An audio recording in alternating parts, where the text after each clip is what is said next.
आपको मैंने बताया था नीट 21 का पेपर लेंदी एंड कैलकुलेटिव है। हाँ है। तो क्या लेंदी एंड कैलकुलेटिव इस वजह से है कि बहुत सारे इंटीग्रेशन के सवाल आ गए थे? क्या लेंदी इंटीग्रेशन आ गया था इसलिए मुश्किल हो गया था क्या? नहीं।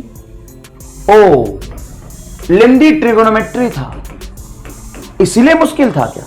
नहीं ना ना, लेंदी लॉगरिथमिक था सर, लॉग लेंदी आया था, लॉग का तो कंसेप्ट ही नहीं आया था। अरे सर लेंदी अलजेब्रा था ना, अलजेब्रा भी नहीं था, मैथ था ही नहीं। हां, मैथ लेंदी था ही नहीं। कैलकुलेशन अभी भी 3 ही लाइन के थे। तो प्रॉब्लम सर कहां आता है? 3 लाइन के सवाल है, आपने बोला पेपर भी मुश्किल है, समस्या बताओ सर, समस्या कहां है? समस्या बेटा सवाल को सिर्फ सॉल्व करने में नहीं है, समस्या है क्वेश्चन को पढ़ने में।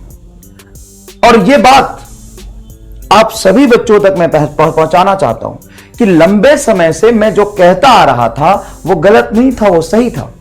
बहुत लंबे समय से मैं आपको समझाता आ रहा हूं और फिर से वो बात मैं आज भी कहूंगा कि नीट में क्वेश्चन 2 से 3 लाइन के कैलकुलेशन से ज्यादा के नहीं आते। इस बार भी 50 में से 45-46 क्वेश्चन, 46-47 क्वेश्चन 2 लाइन 3 लाइन के कैलकुलेशन के ही थे, 2-3 लाइन के कैलकुलेशन के ही थे।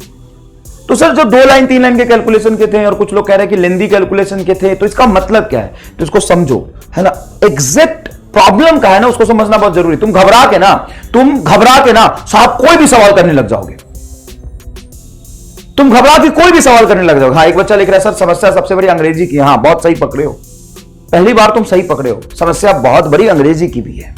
एक समस्या में से बहुत सारे समस्या में से एक समस्या ये भी है। तो ध्यान से सुनिएगा, नीट 21 का पेपर मुश्किल है। नीट 27 नहीं, नीट 2017 ये भी मुश्किल था। 16 वाला पेपर भी थोड़ा मुश्किल था। इन 3 साल के पेपर उठा के तुम देखना, कोई भी इंटीग्रेशन के लेंदी सवाल, ट्रिग्नोमेट्री के लेंदी सवाल, लॉग के लेंदी सवाल, अलजेब्रा के लेंदी सवाल नहीं थे। तो सर प्रॉब्लम कहां होता है? प्रॉब्लम मैं समझाता हूं। प्रॉब्लम होता है टाइम का, टाइम मैनेजमेंट का।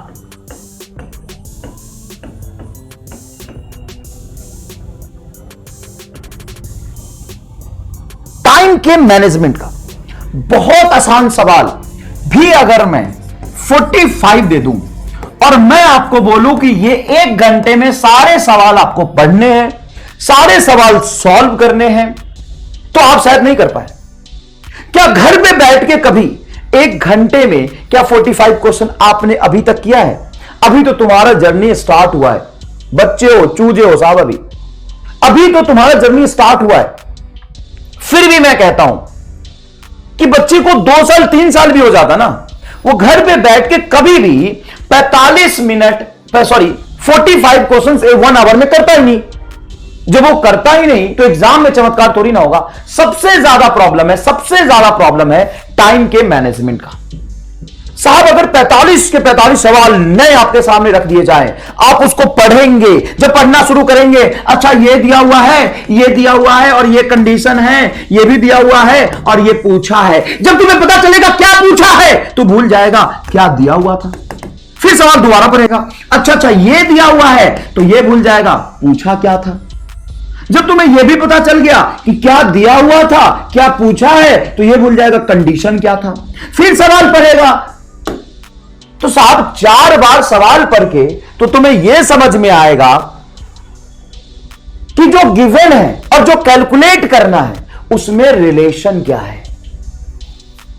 अब वैसे एक बार नहीं करने, आपको 45 से 45 सवाल नहीं करने 45 के 45 सवाल में यही काम करने हैं। सवाल को पढ़ना है, यह देखना है कौन सी फिजिकल क्वांटिटी दिया हुआ है, क्या कंडीशन है, कौन सी फिजिकल क्वांटिटी निकालनी है, फिर उसको समझ के फिर यह याद करना कौन सा कंसेप्ट यूज होगा, फिर फॉर्मूला लगाना, चाहे वो 2 ही लाइन में क्यों ना सॉल्व हो, तू तो यही पे खत्म। 50% बच्चे यही में खत्म। उसके बाद आता है कैलकुलेशन। अब साहब वो 2 लाइन का भी कैलकुलेशन होगा, तुम्हारा तो प्राण निकल जाएगा इससे पहले ही। अब थोड़ा बहुत प्राण बचेगा तो 2-3 लाइन का सॉल्यूशन करके आंसर निकालेगा। भाई साहब अगर ये सारे आ जाए ना तो ऐसे ही दिक्कत आएगी। तो अभी भी वही करना है जो हम करते आ रहे थे। कोई भी ऐसा सवाल मैंने देखा तुम्हारे मॉड्यूल में कुछ ऐसे क्वेश्चंस हैं जो मैं हटवा दूंगा, मुझे नहीं पता था, थोड़ा लेट आया मैं पीडब्ल्यू में ना कोई दिक्कत नहीं है। कुछ क्वेश्चंस है, दो चार क्वेश्चंस है जिसमें सच में कैलकुलेशन लेंदी है, उसमें ज्यादा tough integration, trigonometry, logarithmic, algebra use हो रहा है। 8-10 लाइन का कैलकुलेशन है, उसको नहीं करना अगर आपने मॉड्यूल रखा है तो वैसे सवाल एग्जाम में नहीं आएंगे। बुझाया मैं क्या कह रहा हूं? बिल्कुल नहीं आएगा। नीट टफ क्वेश्चंस की वजह से नहीं होता, नीट टफ इस वजह से होता है कि नंबर ऑफ क्वेश्चंस बहुत हाई होते हैं नीट में।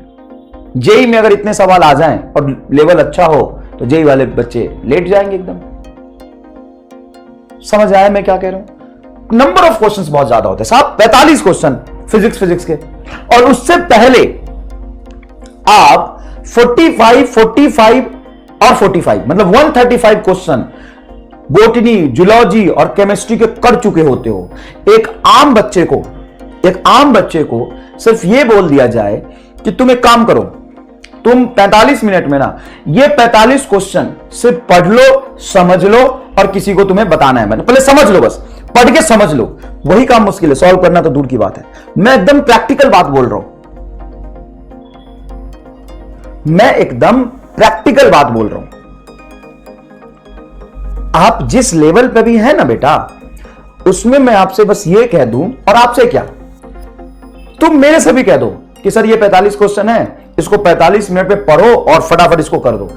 मुझे भी समय लगेगा, ऐसा थोड़ी ना है कि मैं आंख बंद करके सवाल सॉल्व कर दूंगा, पढ़ूंगा ना।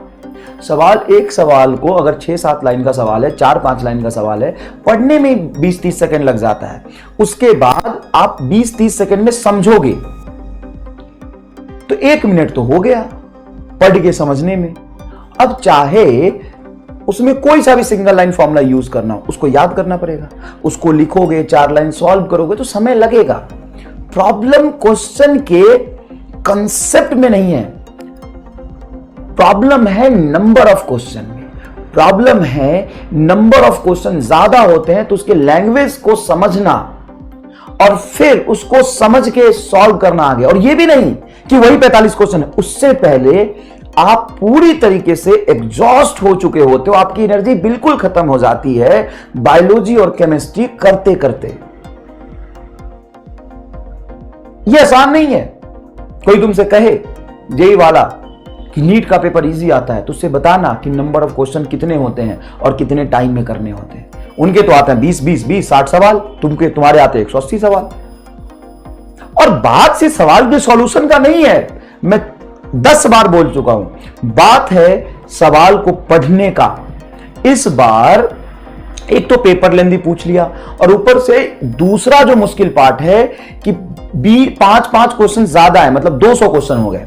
अब साहब 200 क्वेश्चन को पढ़ लेना और समझ लेना आसान काम नहीं है।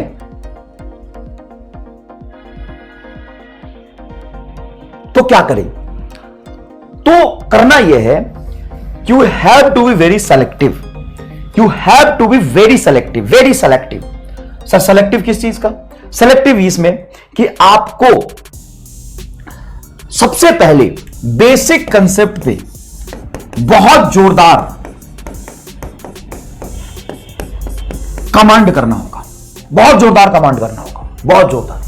उसके बाद बहुत सारे लैंग्वेज वाले क्वेश्चंस करने होंगे, 5-6 लाइन का लैंग्वेज हो, जैसे आप करते भी हो जनरली किसी भी किताब से कर रहे हो। पीडब्ल्यू का मॉड्यूल बहुत बेहतर है, उसमें मैंने देखा कि थ्योरी उतना ही दिया हुआ जितनी जरूरत है और बहुत सारे कंसेप्ट दिए हुए हैं। तो आप पीडब्ल्यू के मॉड्यूल से थ्योरी मत पढ़ो, थ्योरी तो हम आपको पढ़ा ही रहे हैं जोरदार, उससे न्यूमेरिकल करो। बहुत अच्छे क्वांटिटी में न्यूमेरिकल्स है, लेकिन उसमें बेटा 10 to 20% क्वेश्चंस ऐसे होंगे जो लेवल अप करने के लिए दिए हुए हैं। लेकिन लेवल अप क्या करना? लेवल अप तो यह है कि आप अपने एक्यूरेसी को बढ़ाओ, आप अपनी स्पीड को बढ़ाओ, इसको लेवल अप कहते हैं। लेवल अप इसको नहीं कहते हैं कि जो आपको नहीं करना वो आप करे जा रहे हो, इसको लेवल अप नहीं कहते हैं। मैं अपने एक्सपीरियंस से बता रहा हूं कि लेवल अप का मतलब क्या होता है। बच्चे समझते हैं लेवल अप का मतलब दो सवाल कर लो, लेंदी इंटीग्रेशन, ट्रिग्नोमेट्रिक, लॉगरिथमिक और अलजेब्रा की। लेवल अप का मतलब ये नहीं। लेवल अप का मतलब ये है कि आप 20 मिनट में 20 सवाल करने का गोल बनाओ। लेवल अप का मतलब यह है कि आप 1 घंटे में 45 क्वेश्चंस करने का गोल बनाओ। आप अपने एक्यूरेसी को बढ़ाओ, आप अपने सिली मिस्टेक को कम करो, आप अपनी स्पीड को बढ़ाओ। लेवल अप का मतलब यह होता है। लेवल अप का मतलब लिख लेना कहीं कि लेवल अप का मतलब क्या है। समझ में आया कि नहीं है? तो समझिए, आपको बेसिक कंसेप्ट में बहुत जोरदार कमांड बनाना पड़ेगा और 2-3 लाइन के कैलकुलेशन वाले ही सवाल करने हैं। हाँ, 10 to 20% क्वेश्चन अगर आपको ऐसे मिलते हैं जिसमें लेंदी कैलकुलेशन, उसको नहीं करना। और उसको करने के लिए अगर करना भी है तो उसके लिए आपको एक जोरदार एमआईएसआर कंसेप्ट आपके पास होता है, आप उससे करिए, मजा आ जाएगा, है ना। डेढ़ पेज के कैलकुलेशन करके आपको कोई फायदा नहीं होने वाला है।